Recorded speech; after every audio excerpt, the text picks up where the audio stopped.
हिंदुस्तान के स्वास्थ्य मंत्री मनसुख मांडविया जी ने राहुल गांधी जी को और राजस्थान के मुख्यमंत्री, जहां पर अभी तक भारत जोड़ो यात्रा थी, उनको एक खत लिखा और उस चिट्ठी में कोरोना का उल्लेख किया और मास्क की, सैनिटाइजर की, वैक्सीनेशन इत्यादि की बात करी भारत जोड़ो यात्रा के संदर्भ में।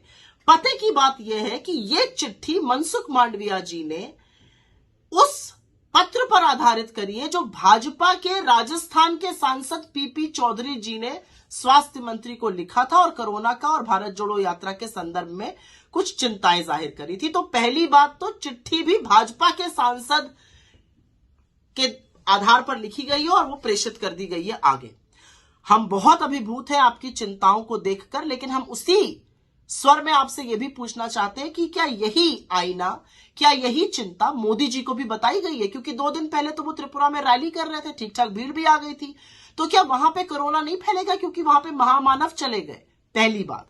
दूसरी बात, और मैं ये बड़ी जरूरी बात आपसे करना चाह रही हूं कि क्या हिंदुस्तान में कोरोना को लेकर कोई नए प्रोटोकॉल बनाए जा रहे हैं?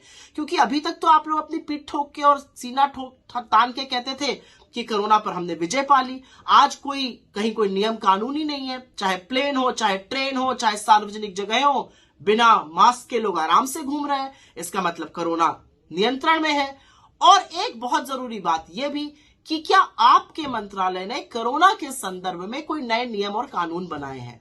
खैर, यह आईना तो आपको भाजपा को भी दिखाना चाहिए, लेकिन जैसा कि अपेक्षित था, सरकार ने माहौल बनाने का काम किया और तुरंत चरण चुंबक चैनल्स और एंकर्स लगातार जुट गए कि कोरोना कितना बड़ा खतरा बन के खड़ा है। तो मेरे 2-4 आपसे सवाल हैं। अगर कोरोना इतना बड़ा खतरा बन के खड़ा है और पार्लियामेंट सेशन में है, तो पार्लियामेंट में इस पे चर्चा होनी चाहिए। पार्लियामेंट का सत्र कैसे चलने दिया जा रहा है? कोई नए नियम, कानून, प्रोटोकॉल क्या अनाउंस होंगे? क्या मास्क फिर से अनिवार्य होगा? इसके बारे में अभी तक हम लोगों ने कुछ नहीं सुना है। और असलियत तो यह है कि जब कोरोना काल था, तब तो आप नमस्ते ट्रंप करा रहे थे और चुनी हुई सरकार मध्य प्रदेश में गिरा रहे थे।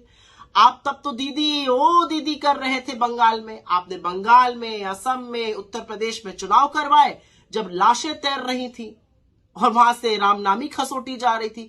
अब आपको कोरोना की चिंता याद आ गई।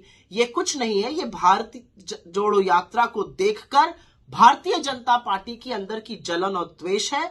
लेकिन आप कुछ भी कर लीजिए, कितनी भी बाधाएं लगाने का काम करिए, जो अपूर्व जन स्नेह और जन समर्थन हमें मिल रहा है उसके बारे में आप कुछ कर नहीं पाइएगा, ये याद रखिएगा। मैं सिर्फ इतना कहना चाहती हूं, संविधान की शपथ लेकर आप एक मंत्री बने हैं, भाजपा के इशारों पर नाचने वाली कठपुतली मात्र बन के मत रह जाइए।